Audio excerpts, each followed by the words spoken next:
this is Rob Taylor from Nagano, Japan, in the town of Miyota. This is my third update after the earthquake, and today is April 10th, a Saturday. So I want to talk to you about several things today.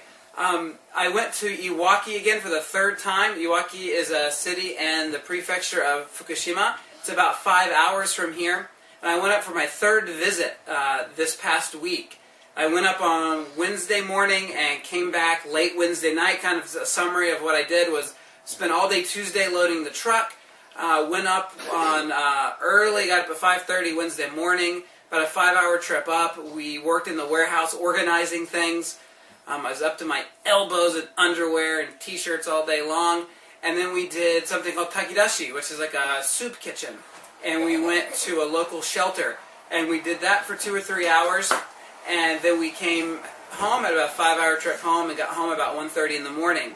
And I am not as young as I used to be. It took me 2 days to recover from that, but it was well worth it. I think the highlight for me was the soup kitchen, and just a couple things I wanted to share. One was the food, some things that stood out to me. I think number one was the food. We made for them curry and miso shiru. It's a kind of soup with seaweed and different vegetables in it. And we gave them banana and fruit and some cookies and some soft drinks. What they normally eat is just a few rice balls and a banana every day and tea. That's all they get. The second thing that stood out to me was the smells. There is divided into 2 big gyms.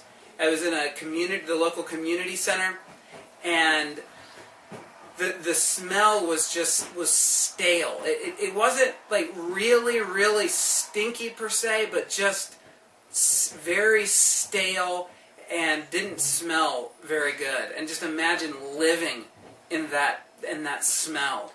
Also, the mood was very, as you can imagine, very somber.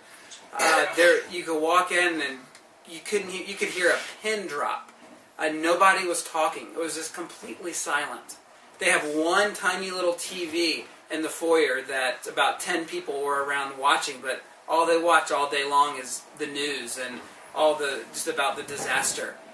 The highlight for me was the Down syndrome girl that I got to share the gospel. Actually, I translated for another lady who shared with this young girl with Down syndrome, and just to see her bright smile was a highlight.